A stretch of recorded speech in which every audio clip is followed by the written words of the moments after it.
Warahmatullahi wabarakatuh. Kembali lagi di channel Motovlog Indramayu.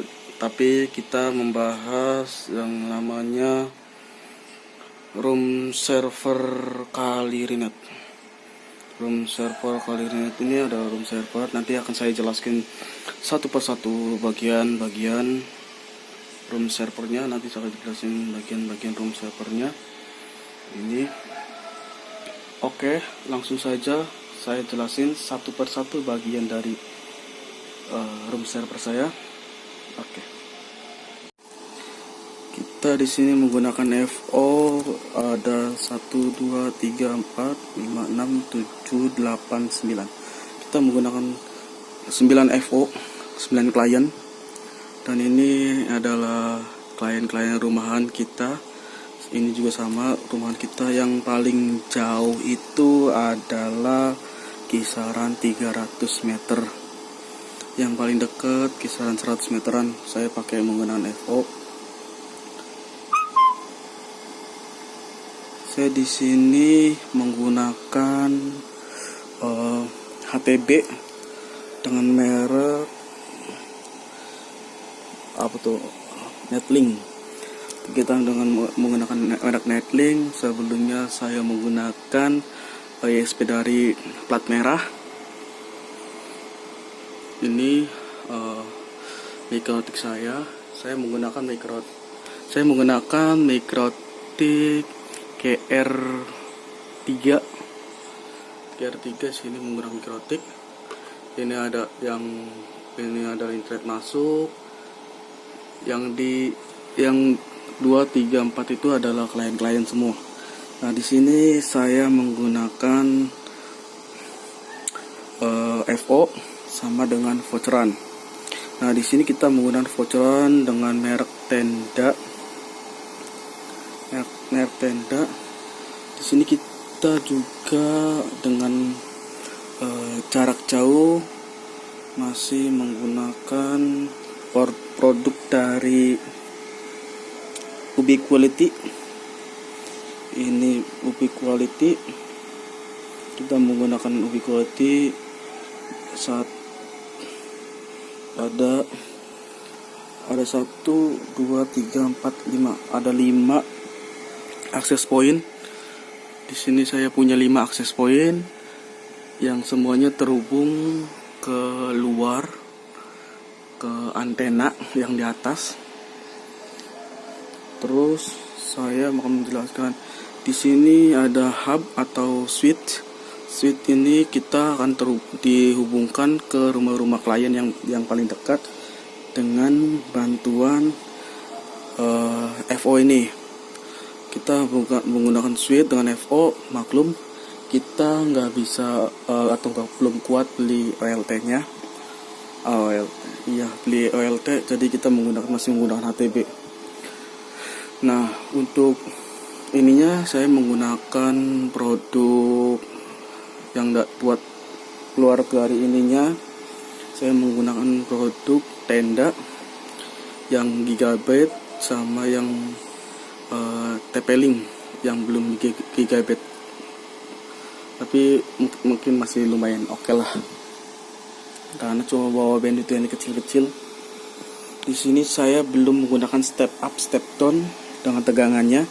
Saya masih menggunakan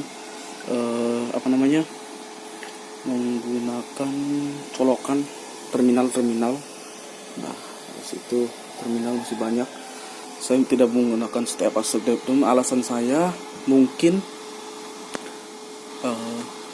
ketika ada petir yang masuk ke jaring kita, ketika masuk ke alat itu yang kena, atau power itu yang kena aja.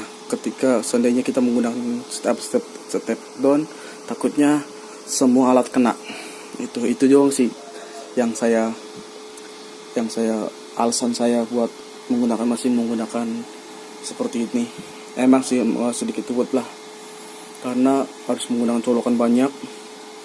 Di sini saya jarang bersihin dan jarang bersihin. Cuma saya kasih fan bekas CPU biar agar si ATB ini tidak cepat panas. Karena ATB ini seandainya tidak diberikan fan yang di atas, pasti panas. Apalagi dengan klien yang super trafficnya lagi padat, pasti panas ATB-nya.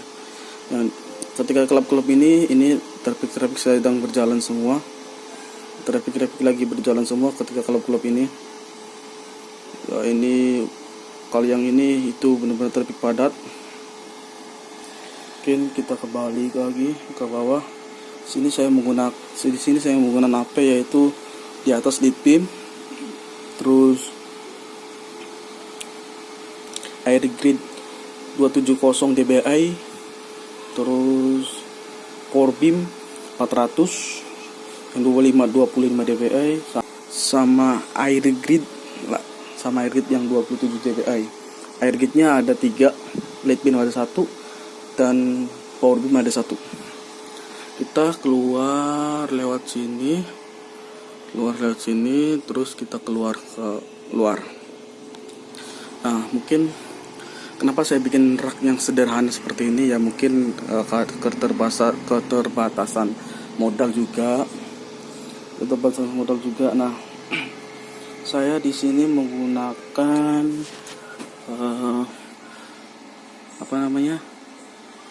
PSU, power supply, agar ketika listrik padam masih bisa di backup sama ini. Saya pakai power supply dari Inforex yang berapa ya, 240 volt dengan aki mobil menggunakan GS berapa ini? GS 45. Saya menggunakan aki mobil dengan GS 45. Ini powernya sengaja kita menggunakan aki luar karena aki yang ini akan cepat habis. Biasanya sih ini bertahan antara 1,5 jam sampai 1,5 jam lah, atau 1 jam kalau yang aki bawaan. Ketika kita menggunakan di modif dengan aki luar, mungkin sampai 8 jam atau lebih lah. Kita waktu itu pernah mati lampu di jam 6 malam, jam 6 sore lah, nyala lagi jam 12 malam. Ini masih kuat, bawa ini banyak, dan power bawahnya ini masih kuat. Aki 45 ini masih kuat. Mungkin itu aja alat-alat kita sih ini. Saya kebanyakan menggunakan produk dari Ubiquity ya, bukan dari Mikrotik. Ini ada lead beam, dan ini rencana buat voucher lagi, belum saya naikin. Dan ini produk yang umum atau standar. Ketika kita di rumah klien pasti menggunakan ini. Ini produk yang benar-benar umum lah, standar lah, seperti ini. Biasanya juga ada yang produk apa itu ya, Metlink apa itu ya, saya lupa lah, yang lebih murah lagi ada. Saya menggunakan kabel Cat 5 outdoor, FTP. Kita menggunakan kabel Cat 5 yang outdoor, yang menggunakan FTP. Ini cukup lumayan ampuh, bisa di jarak 50 sampai 50 sampai 60 meter ini masih bisa mampu bawa bandwidth. Ya lumayan lah, masih bisa mampu. Tapi saya belum coba ini bisa mampu bawa PoE ini.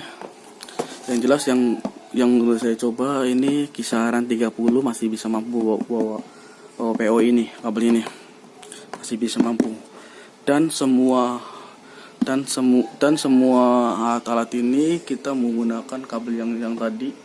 Kita menggunakan kabel yang tadi langsung keluar. Oke, kita langsung coba keluar. Oke, kabel-kabel ini menuju keluar akan ke tower. Saya menggunakan tower Triangle yang biasa dipakai buat radio RT RW net. Saya di sini menggunakan tower Triangle dengan ketinggian 20 meter. Di sini saya menggunakan voucheran dengan AP tenda O03, dan di sini juga saya menggunakan